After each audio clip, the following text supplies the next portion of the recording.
Pak, kalau ada satu hal yang pengen banget Bapak sekarang lakuin, pengen apa Pak? Saya pengen makan. Makan aja Pak? Iya. Makan apa Pak? Makan apa aja, apa adanya. Karena perut saya lapar. Jadi kaki kiri Bapak ini agak susah jalan karena sempat stroke. Sekarang dia jalannya mesti pakai tongkat dan jalannya agak susah gitu. Tiap hari dia harus nyebrang dan jalan sendiri, itu bahaya teman-teman.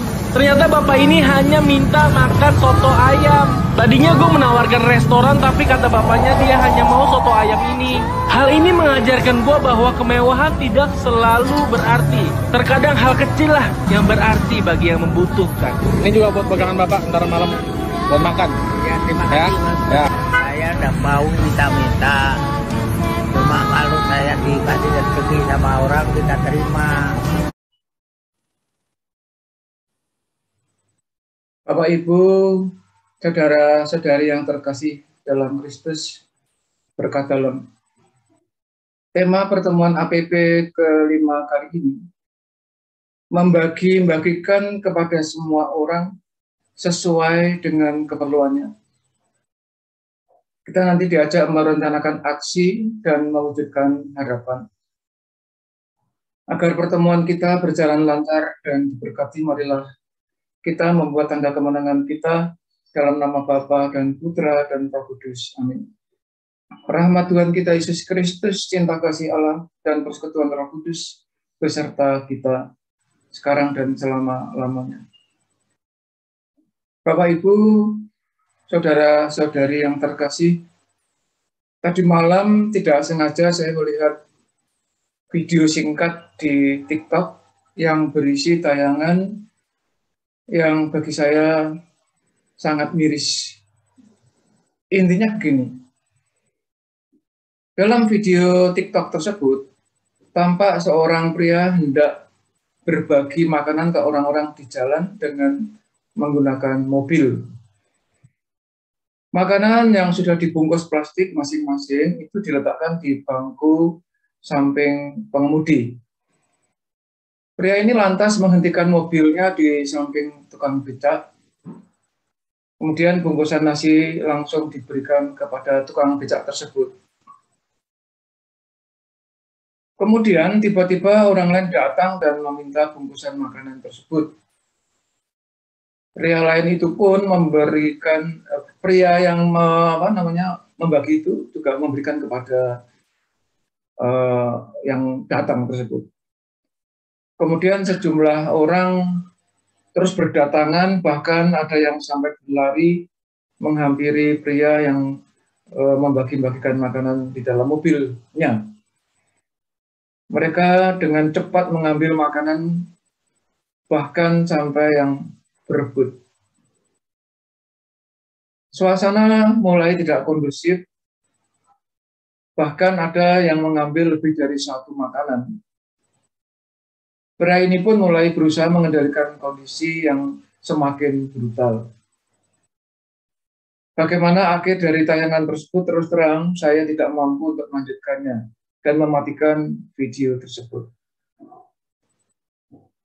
Bapak, Ibu, dan saudara sekalian terkasih, walaupun saya tidak melanjutkan tayangan tersebut, saya mengambil dua hal dari cerita TikTok tadi. Yang pertama, si pria yang membagi makanan itu bermaksud baik, bermaksud untuk berbagi, membagi-bagikan makanan untuk membantu mereka yang membutuhkan sesuai dengan kemampuannya. Yang kedua, yang menerima pembagian tentu sangat sukacita dengan pemberian tersebut. Lalu akhirnya ternodai oleh oknum yang tidak bertanggung jawab karena serakah ya, sudah menerima bungkusan masih mengambil yang lain, bisa lebih dari satu bungkus, sehingga itu menimbulkan kebrutalan dan kondisi ini sangat disayangkan. Bapak, Ibu, dan saudara sekalian terkasih, bisa jadi tanpa kita sadari kita juga sering melakukan ketidakseimbangan dalam hal berbagi. Misalnya kita pilih kasih, kita akan membagikan kepada orang itu tidak dengan ikhlas, dengan tulus, tapi si A ini lebih diutamakan, lebih didahulukan. Inilah yang disebut sebagai berbagi tetapi pilih kasih. Demikian juga Bisa jadi kita itu berlaku tidak adil dalam menerima pemberian, entah itu bantuan sosial dari pemerintah, entah dari instansi tertentu, entah dari pihak dinas sosial atau yang lain. Keserakahan atau ketamaan seringkali tanpa kita sadari juga kita hadapi, kita lakukan pada diri kita sendiri. Sehingga tidak ada keseimbangan waktu kita membagi maupun kita menerima. Itulah kemanusiaan kita. Kita orang yang lemah dan berdosa. Oleh karena itu, Bapak, Ibu, dan saudara sekalian terkasih, marilah dengan rendah hati kita mengakui kerapuhan kita di hadapan Tuhan dan sesama, dan berharap akan limpah berkat kasih-Nya. Kita hening sejenak. Seruan tobat bisa kita buka di halaman 12 dari buku Panduan APP 2022. Halaman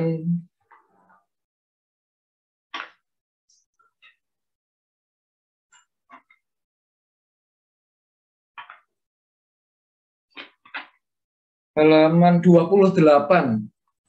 Halaman 28. Bapak Ibu, mengawali pertemuan ini, marilah dengan rendah hati kita mengakui kerapuhan kita di hadapan Tuhan dan sesama, dan berharap akan limpah berkat belas kasih-Nya. Ulangan dijawab, berbahagialah orang bila dosanya diampuni. Berbahagialah orang bila dosanya diampuni. Selama aku sembunyikan dosaku, batinku tertekan dan aku mengeluh sepanjang hari. Berbahagialah orang bila dosanya diampuni. Aku mengakui dosaku di hadapan-Mu, dan kesalahanku tidak aku sembunyikan. Berbahagialah orang bila dosanya diampuni. Nasib orang berdosa sengsara belaka, tetapi orang yang percaya kepada Tuhan dilimpahi kasih setia. Berbahagialah orang bila dosanya diampuni. Semoga Allah yang Maha Kuasa mengasihani kita, mengampuni dosa kita, dan menangkan kita hidup yang kekal. Amin. Marilah berdoa. Allah Bapa yang penuh kasih, ajarilah kami untuk senantiasa memiliki kepekaan dan hati rela berkorban. Kobarkanlah di dalam hati kami semangat untuk mau berbagi dan bersaksi bagi sesama kami. Semoga kami berani menjadi garam dan terang dunia untuk senantiasa mau dan mampu berjuang mewujudkan kasih terhadap sesama kami. Demi Yesus Kristus Putra-Mu Tuhan kami, yang bersama Dikau dan Roh Kudus, hidup dan berkuasa kini dan sepanjang masa. Amin. Bapak Ibu, mari kita buka hati untuk mendengarkan firman Tuhan. Tuhan beserta kita sekarang dan selama-lamanya. Pembacaan dari Kisah Para Rasul. Orang-orang yang menerima perkataannya itu memberi diri dibaptis, dan pada hari itu jumlah mereka bertambah kira-kira 3.000 jiwa. Mereka bertekun dalam pengajaran rasul-rasul dan dalam persekutuan. Dan mereka selalu berkumpul untuk memecahkan roti dan berdoa. Maka ketakutanlah mereka semua, sedang rasul-rasul itu mengadakan banyak mukjizat dan tanda. Dan semua orang yang telah menjadi percaya tetap bersatu, dan segala kepunyaan mereka adalah kepunyaan bersama. Dan selalu ada dari mereka yang menjual harta miliknya, lalu membagi-bagikannya kepada semua orang sesuai dengan keperluan masing-masing. Dengan bertekun dan dengan sehati mereka berkumpul tiap-tiap hari dalam bait Allah. Mereka memecahkan roti di rumah masing-masing secara bergilir dan makan bersama-sama dengan gembira dan dengan tulus hati sambil memuji Allah. Dan mereka disukai semua orang, dan tiap-tiap hari Tuhan menambah jumlah mereka dengan orang yang diselamatkan. Demikianlah sabda Tuhan. syukur kepada Allah. Bapak, Ibu, dan saudara sekalian terkasih di dalam Kristus, di dalam bacaan yang baru saja kita dengar, kita bisa menarik beberapa kesimpulan. Yang pertama, cara hidup jemaat pertama rupa-rupanya telah menjadi daya tarik bagi banyak orang pada saat itu, sehingga berkembang sampai detik ini. Sampai hari ini, di mana kita juga mengikuti para rasul yang waktu itu begitu semangat dan bergairah. Iman terhadap Yesus yang telah bangkit telah memampukan mereka hidup dalam persekutuan yang saling peduli dan berbagi. Hendaknya ini juga menjadi inspirasi bagi kita, supaya kita pun hidup dalam persekutuan untuk saling peduli dan berbagi. Di dalam kesatuan dan kebersamaan, hendaknya kita juga seperti para rasul untuk bertumbuh, untuk saling mendukung dan menopang, di mana kalau kita tahu ada saudara-saudara yang menghadapi persoalan entah di dalam pandemi COVID, yang syukur pada Allah di Tuhan ini sudah mulai masuk transisi di masa endemi, pun kita juga harus mempunyai kepedulian di dalam kebersamaan seperti yang telah dicontohkan oleh para rasul pada waktu itu. Kenapa? Karena keteladanan Yesus untuk peduli dan berbagi kepada kita dan kepada para rasul waktu itu, hendaknya kita hidupi dan kita praktekkan di dalam komunitas kita bersama, baik di keluarga yang terkecil, di lingkungan, baik di RT, RW, maupun di lingkup yang lebih luas.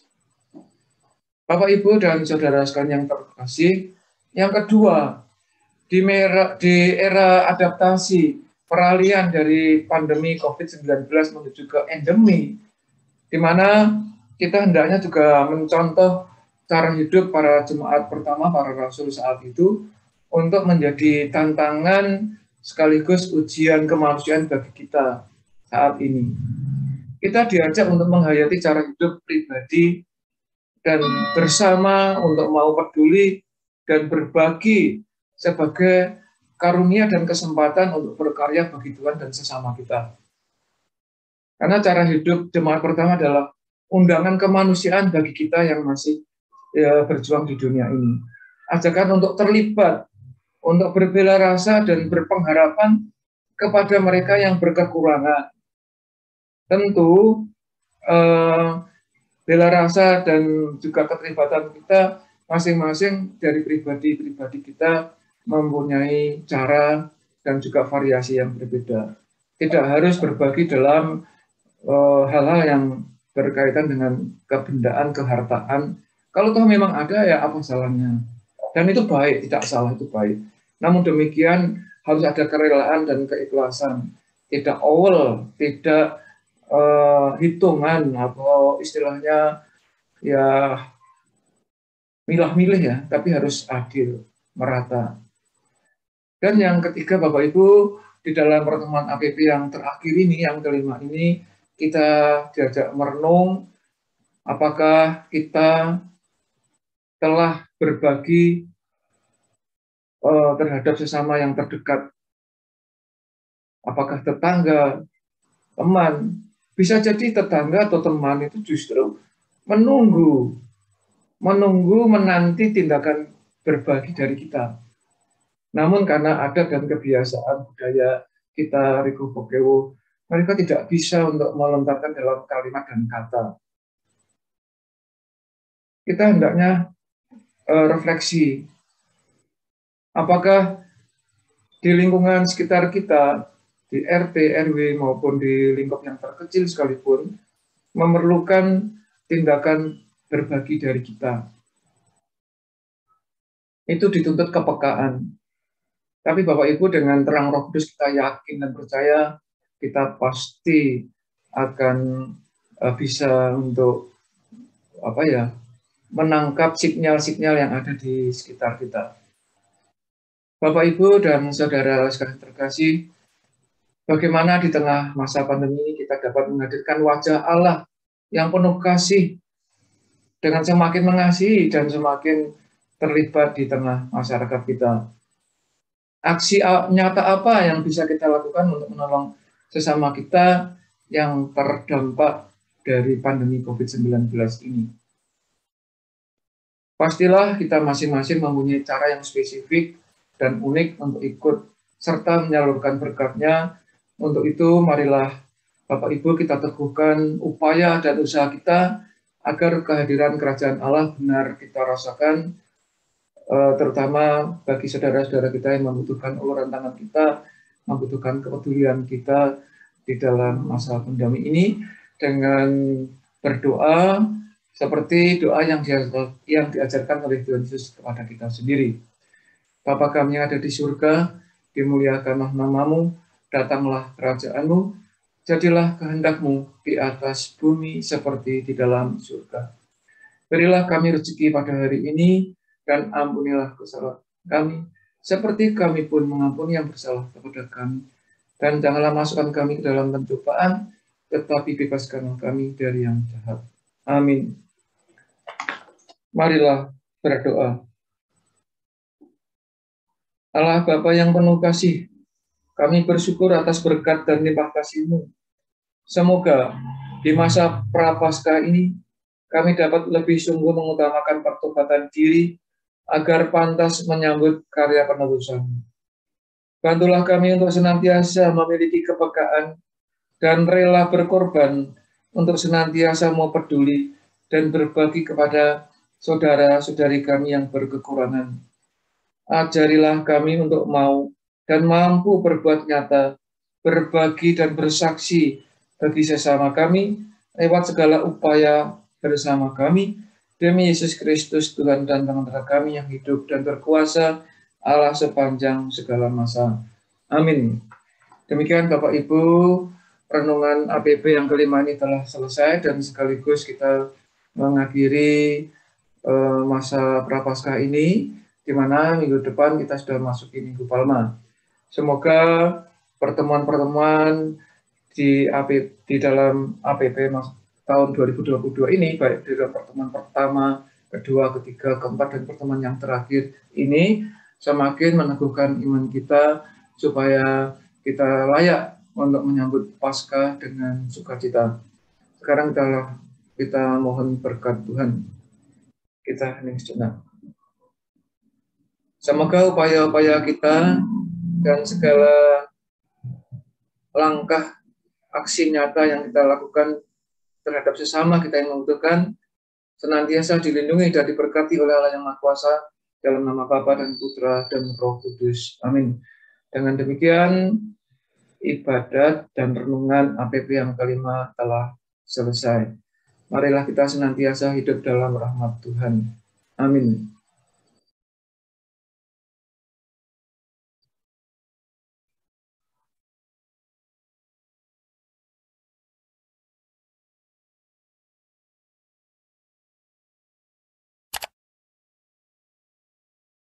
Assalamualaikum, Pak.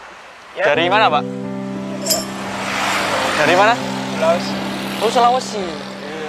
Punya keluarga di sini, Pak? Krian. Kok bisa nyampe sini, Pak? Jalan kaki. Oh, jalan kaki. Dari gua. Dari Krian. Oh, jalan nyari rumah. Ya udah, Pak, gini, Pak. Ada rezeki buat Bapak. Nanti saya ajak Bapak untuk ke minimarket. Bapak belanja sepuas mungkin nih. Mau nggak, Pak? Saya bawakan aja. Bapak pilih terserah. Terserah. Iya. Aku bingung ini mau pilih mana.